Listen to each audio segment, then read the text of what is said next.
दोस्तों, कैसे हैं आप सभी। एक बार फिर से आप सभी का स्वागत है आपके अपने यूट्यूब चैनल प्रॉफिट स्टडी में। तो साथियों, आज की इस वीडियो में बात करने वाले हैं रेलवे अप्रेंटिस भर्ती 2025 सेशन को लेकर। फाइनली एक नया अप्रेंटिस भर्ती का नोटिफिकेशन जारी कर दिया गया है, जिसका आवेदन ऑलरेडी यहाँ पे शुरू हो चुका है। तो संपूर्ण जानकारी आज की इस वीडियो में देखने वाले हैं कि कौन कौन से ट्रेड वाले कैंडिडेट एलिजिबल होंगे और किस प्रकार आपको आवेदन करना है, 10th में कितना नंबर डालना है। क्योंकि 10th का जो नंबर है ना, बेस्ट ऑफ 5 और बेस्ट ऑफ 6, इसको लेकर बहुत सारे छात्रों का फॉर्म रिजेक्ट हो जाता है। बहुत सारे छात्रों को पता ही नहीं चल पाता है कि उनको 10वीं में जो है वो 600 नंबर डाल को लेकर चलना है या फिर 500 लेकर चलना है, जिसके कारण आने वाला जब उनका सिलेक्शन हो जाता है तो डॉक्यूमेंट वेरिफिकेशन में फिर रेलवे के द्वारा उसको रिजेक्ट कर दिया जाता है। ठीक है, तो छोटी छोटी चीजें हैं जो आपको यहाँ पे बहुत ही महत्वपूर्ण चीज हो जाती है, आप लोगों के लिए ध्यान देकर चलना होता है। अगर वही चीज आप ध्यान नहीं देते हो तो बाद में आपको पछताना पड़ता है। तो टेंशन नहीं लेना, आज की इस वीडियो में संपूर्ण डिटेल देखने वाले, किस जोन से आया है, कहां से आया है, कितनी भर्ती आया है, कौन कौन से लोग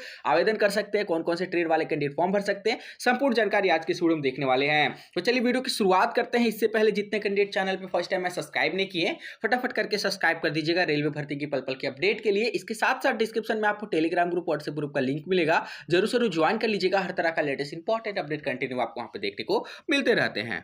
साथियों, अगर आप भी रेलवे आरपीएफ एसआई कांस्टेबल भर्ती की तैयारी कर रहे हो तो आज की इस वीडियो में आप लोगों के लिए बेस्ट बुक लेके आए हैं, जो चस्सू प्रकाशन की तरफ से रिलीज की गई है। इस बुक में अगर बात करें तो आरपीएफ एसआई और कांस्टेबल के अंतर्गत जो प्रीवियस ईयर में जितने भी एग्जाम हुए थे सभी का आपको एक साथ प्रीवियस ईयर पेपर, और इसके साथ साथ अगर कंटेंट की बात करें तो ये सारा आपको प्रैक्टिस सेट एक साथ देखने को मिलता है। वहीं अगर बात करेंगे शॉर्ट पेपर का तो इसमें आपको शिफ्ट वाइज, टाइप वाइज, एक एक करके इसमें शॉर्ट पेपर जो है, जितना भी प्रीवियस आरपीएफ एसआई कांस्टेबल का एग्जाम हुआ था सभी का पेपर एक साथ और उसका डिटेल सॉल्यूशन भी साथ में देखने को मिलता है।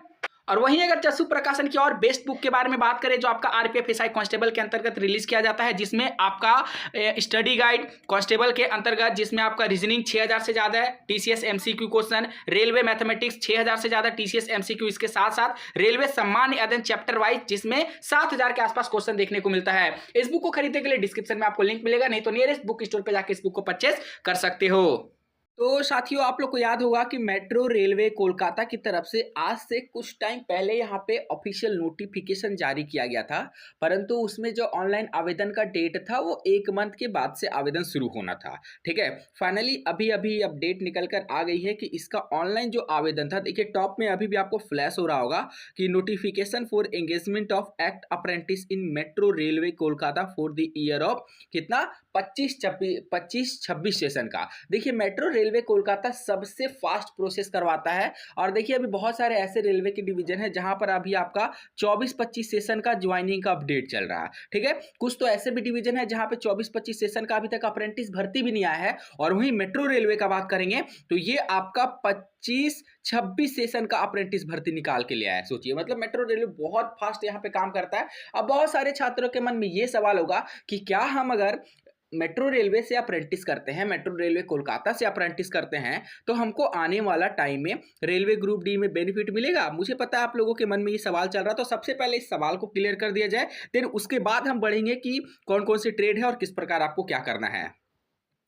तो देखिए साथियों, सबसे पहले आपको क्लियर कर देना चाहते हैं कि मेट्रो रेलवे जो है ये आपका ईस्टर्न रेलवे के अंतर्गत ही आता है। मतलब ये समझ लीजिए कि ये भारतीय रेलवे का ही एक भाग है। जैसे आप लोग देखते होंगे कि दिल्ली मेट्रो हो गया, ठीक है, या फिर अलग अलग जगह पे जो मेट्रो चलता है वो प्राइवेट लिमिटेड के थ्रू चलता है, सेमी गवर्नमेंट के थ्रू चलता है, ये बात आप मान के चल सकते हो। तो वो मेट्रो अलग होता है, और ये जो कोलकाता मेट्रो है वो इंडियन रेलवे के अंतर्गत ही आता है, सिर्फ कोलकाता मेट्रो। बाकी अगर आप दिल्ली मेट्रो में अगर जाओगे तो वो इंडियन रेलवे के अंतर्गत नहीं आता है। ठीक है, अगर आप दिल्ली मेट्रो से मान लीजिए अप्रेंटिस करते हो तो 20% का रिलैक्सेशन नहीं मिलेगा। बेंगलुरु से कर लेते हो, केरल मेट्रो से कर लेते हो तो 20% का रिलैक्सेशन नहीं मिलेगा। सिर्फ आप यहां पे मेट्रो रेलवे कोलकाता से करते हो तो 20% का रिलैक्सेशन मिलेगा मेट्रो रेलवे के केस में। और जब स्क्रॉल करके यहां पे नीचे बढ़ोगे तो देखिए यहां पे क्लियरली मेंशन किया गया है कि metro railway Kolkata Indian railway का ही एक पार्ट है, जो आपको यहां पे देखने को मिल रहा है। क्योंकि मुझे पता है कि सबसे पहला आपका सवाल यही होगा कि मेट्रो रेलवे से करने में हमको रिलैक्सेशन मिलेगा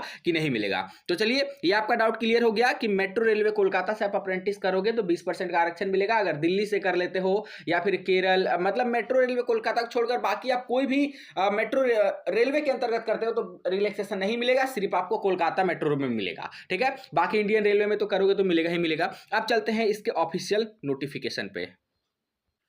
तो फाइनली साथियों ऑफिशियल नोटिफिकेशन पे आ गए हैं। हालांकि इसका अपडेट हम लोगों ने लगभग 15 से 20 दिन पहले देखा था, परंतु उस टाइम ऑनलाइन लिंक एक्टिवेट नहीं हुआ था। अभी आपका 25-26 सेशन का देखिए ऑनलाइन लिंक जो है एक्टिवेट करा दिया गया है। डेट ऑफ ऑनलाइन एप्लीकेशन का तो इसमें आपका 23/12/2024 से ऑनलाइन आवेदन शुरू हो रहा है। कब से शुरू हो रहा है? 23/12/2024, अर्थात इसका ऑनलाइन आवेदन शुरू हो गया है। और लास्ट डेट आपका रखा गया है 22 जनवरी 2025, इसका लास्ट डेट रखा गया है। वही बात करेंगे इसका सिलेक्शन और ट्रेड वगैरह का। तो यहाँ पे ऑनलाइन आवेदन करने के लिए जो इसका ऑफिशियल लिंक है indianrailway.gov.in, यहाँ पे जाके आपको ऑनलाइन आवेदन करना है। और वैकेंसी वगैरह के बारे में बात किया जाए तो इसमें एनसीबीटी एससीबीटी वाले कैंडिडेट फॉर्म भर सकते हैं। टोटल 4 तरह का ट्रेड को मौका दिया गया। सबसे पहले फिटर, जिसमें टोटल 82 सीटें हैं। इलेक्ट्रीशियन में टोटल 28 सीटें हैं।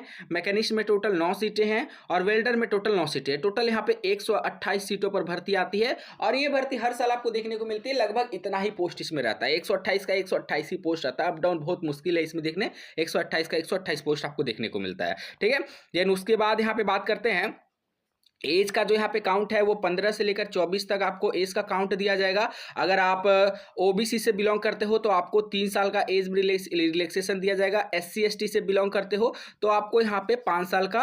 और अगर आप पीडब्ल्यूडी कैटेगरी से आते हो, दिव्यांग कैटेगरी से आते हो, तो मैक्सिमम आपको एज में अपर एज लिमिट में 10 साल का छूट दिया जाएगा। ठीक है, ओबीसी वाले 27 साल तक फॉर्म भर सकते हैं। एसटी एससी वाले 29 साल तक फॉर्म भर सकते हैं। और पीडब्ल्यूडी वाले यहाँ पे 34 साल तक फॉर्म भर सकते हैं। ठीक है, ये पूरा एज का क्राइटेरिया था जो हम लोगों ने देखा। अब यहाँ पे बात करते हैं नेक्स्ट एजुकेशनल क्वालिफिकेशन। तो एनसीबीटी एससीबीटी वाले फॉर्म भर सकते हैं। और इसके साथ साथ 10th में आपका मिनिमम 50% नंबर होना चाहिए। अगर आपका 10th में 50% नंबर से कम है तो फिर आप रेलवे के अंतर्गत कोई भी डिवीजन, कोई भी वर्कशॉप प्रोडक्शन यूनिट से अप्रेंटिसशिप नहीं कर सकते हो। ये रेलवे का क्राइटेरिया है। मेडिकल फिटनेस सर्टिफिकेट लगता है, ये तब लगता है जब आपका सिलेक्शन हो जाता है। डीवी के दौरान आपका मेडिकल फिटनेस सर्टिफिकेट लिया जाता है, जो आपको सरकारी हॉस्पिटल से बनवाकर लेके जाना पड़ेगा। मोड ऑफ सिलेक्शन में बात करें तो 10th प्लस ITI के एवरेज परसेंटेज के आधार पर आपका यहाँ पे सिलेक्शन किया जाता है। ठीक है, और आगे बढ़ते हैं यहाँ पे।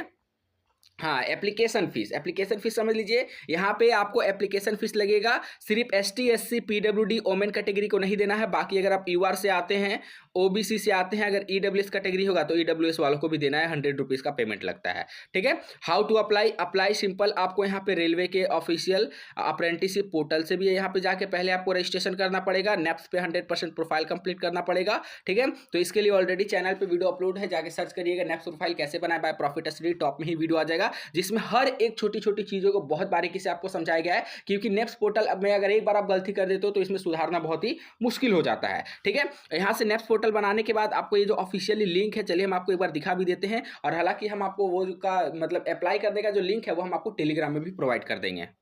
तो देखिए, जब ऑनलाइन पोर्टल पे आप फॉर्म आप भरने के लिए जाएगा तो इस प्रकार का इंटरफेस देखने को मिलेगा, जहां पे सारा इंपॉर्टेंट डिटेल्स वगैरह आपको शो करेगा। सबसे पहले आपको यहां पे रजिस्ट्रेशन करना है। रजिस्ट्रेशन करने के बाद आपको ऑलरेडी न्यू रजिस्टर्ड वाले पे क्लिक करना है। और न्यू रजिस्टर्ड वाले पे क्लिक करने के बाद आपको सिंपल जो भी ID पासवर्ड यहाँ पे दिया जाएगा, रजिस्ट्रेशन नंबर पासवर्ड, उसको फिल करने के बाद लॉगिन करना है। और बाकी का जो फर्दर है उसको यहाँ पे कंप्लीट करना है।